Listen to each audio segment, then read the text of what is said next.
एक तरफ विपक्ष नोटबंदी पर विरोध प्रदर्शन कर रहा है, वहीं दूसरी तरफ नोटबंदी के 30 दिन के बाद विपक्ष के प्रदर्शन पर सरकार की ओर से केंद्रीय मंत्री वेंकैया नायडू ने यह कहा है कि काले धन के विरोध में नहीं बल्कि समर्थन में प्रदर्शन हो रहे हैं। जो लोग काला धन को समर्थन कर रहे वो लोग आज काला धन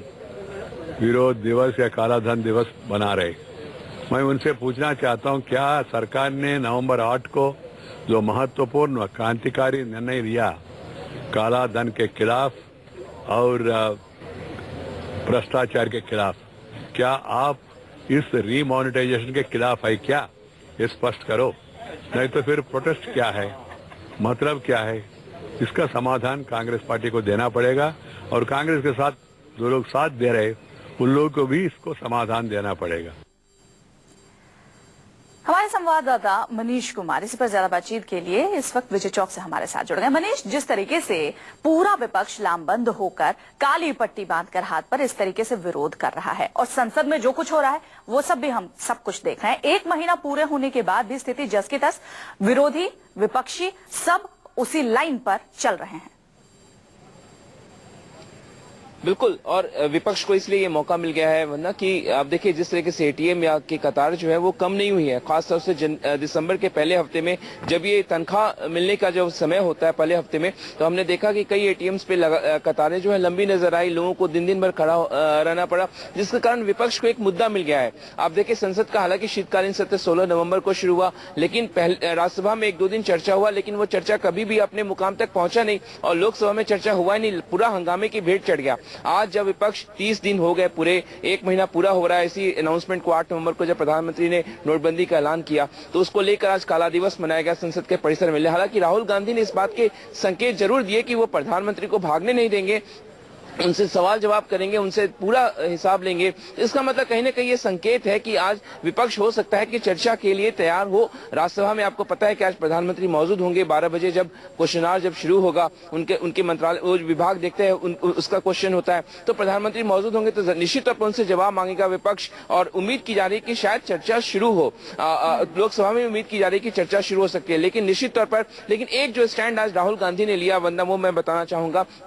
राहुल ने कहा कि नोटबंदी का जो फैसला है वो डिजास्टर्स है, बिल्कुल बेकार फैसला है। हालांकि जब पूर्व प्रधानमंत्री मनमोहन सिंह ने राज्यसभा में बोला तो वो इस फैसले के खिलाफ नहीं है, बल्कि जो फैसला लिया गया और उसके बाद जिस तरीके से इसको लागू किया जा रहा, लोगों को परेशानी हो रही है, उन तकलीफों को उठाया। लेकिन आज राहुल ने पूरे फैसले को ही बेकार बताया, डिजास्टर्स बताया। इसके अलावा आप बता रहे हैं मनीष कि आज हो सकता है जो विपक्ष के लोग अभी विरोध कर रहे हैं वो पार्लियामेंट में प्रधानमंत्री से जवाब की उम्मीद करें और उन्हें बोलने दें, लेकिन जिस तरीके से विपक्ष का अड़ियल रुख है वो इस मुद्दे पर चर्चा तो इतने दिनों से हम भी देख रहे हैं होने ही नहीं देना चाहता। तो ऐसे में आज परिस्थिति वैसी ही नजर आएगी या फिर विपक्ष के तेवर थोड़े से नरम आएंगे, वो जवाब सुनेंगे, बहस करेंगे?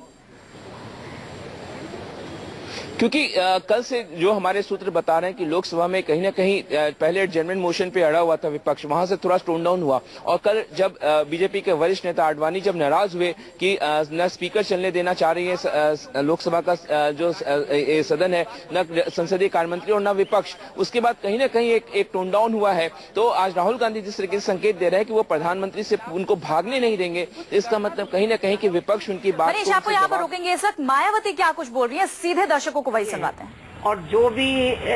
गरीबों को, मेहनत कश लोगों को, मध्यम वर्गीय लोगों को या किसानों को, मजदूरों को जो भी दिक्कत आएगी उन सब दिक्कतों का, परेशानियों का समाधान कर दिया जाएगा। अब इस फैसले को मैं समझती हूँ लिए हुए तो लगभग 1 महीना पूरा हो चुका है और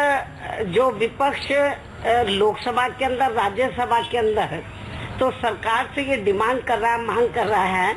कि प्रधानमंत्री जी ने, क्योंकि ये खुद फैसला लिया है तो ये इसलिए मांग कर रहा है कि उनको दोनों सदन में आना चाहिए और विपक्ष की बात सुननी चाहिए, क्योंकि जो विपक्ष अपनी बात रखना चाह रहा है वो उनकी अपनी बात नहीं है, ये वो देश की जो 90% जनता है जो इस फैसले से त्राही त्राही कर रही है। पूरे देश में अफरा तफरी का माहौल पैदा हो गया है, आर्थिक इमरजेंसी जैसे हालात पैदा हो गए हैं। तो जो विपक्ष है तो वो 90% लोगों की जो बात है, दुख तकलीफ है, पीड़ा है, तो वो उसको रखना चाहता है। लेकिन दुख की बात यह है कि प्रधानमंत्री जी हाउस के अंदर आते हैं, लेकिन जब चर्चा शुरू होती है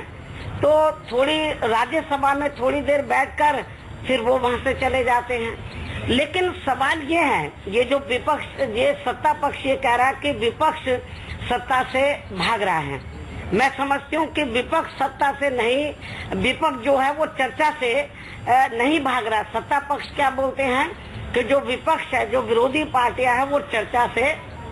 भाग रही हैं नोटबंदी के मुद्दे पर। लेकिन ऐसा नहीं है, जो विरोधी पार्टियां विपक्ष है तो वो नोटबंदी के मुद्दे पर चर्चा से नहीं भाग रहा है, बल्कि सरकार भाग रही है। और इसका सबसे बड़ा सबूत ये है,